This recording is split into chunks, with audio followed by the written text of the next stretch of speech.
বন্ধুরা, কেমন আছেন? আজ আমাদের শহর ভাটপাড়া নিয়ে আপনাদের কাছে চলে এলাম। ভাটপাড়ার জনপ্রিয় জায়গা ভাটপাড়া কালী মন্দির। ভাটপাড়া হুগলি নদীর তীরে অবস্থিত। এটি সংস্কৃত শিক্ষার ক্ষেত্রে সমৃদ্ধ ঐতিহ্যের জন্য পরিচিত। ভাটপাড়া নামটির উৎপত্তি হয়েছে প্রাচীন নাম ভট্টপল্লী থেকে, যেখানে ভট্ট ব্রাহ্মণ সংস্কৃতি পণ্ডিতরা বাস করতেন। ব্রাহ্মণরা যেহেতু বাস করতেন, আর তার পূজার অর্চনার জন্য যে মন্দির সব থেকে বিখ্যাত সেটা হচ্ছে ভাটপাড়া কালী মন্দির। সেই ভাটপাড়া কালী মন্দিরকেই আজকে দর্শন করানোর জন্য আপনাদের নিয়ে এলাম ভাটপাড়া কালী মন্দির, যেটাকে ভাটপাড়ার জগত্তারিণী পীঠ বলে। চলুন আমরা দেখতে থাকি।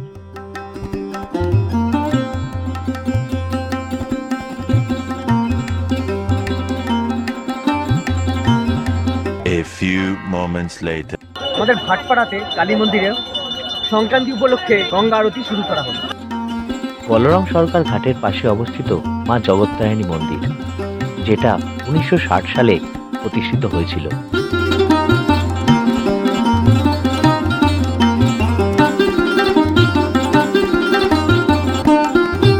লোকের সমাগম এত সুন্দর হয়েছে, প্লাস আরতি এত সুন্দর হচ্ছে, আপনাদের আশা করি সবার ভালো লাগবে।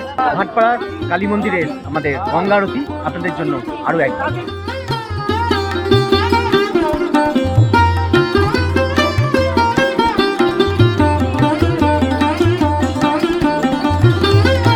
गजाननं भूतगणादिसेवितं कपेत्थुयं मोगलचारुभाषणम्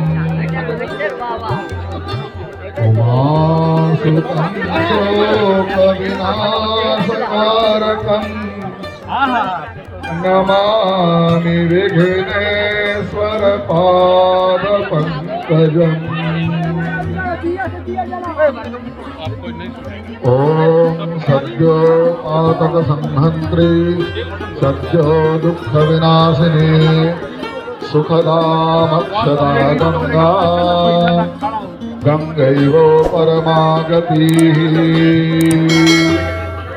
गङ्गा गङ्गेति जत्प्रियात् योजनानां शतैरपि सर्वपापो विशुद्ध्यात्मा विष्णु लोकं सगच्छति। ॐ मेघनादो घटा घटा घाटो घटा भो घटा दुर्घटा मण्डुकस्य बको बको बाको बको भो बको दुर्बको।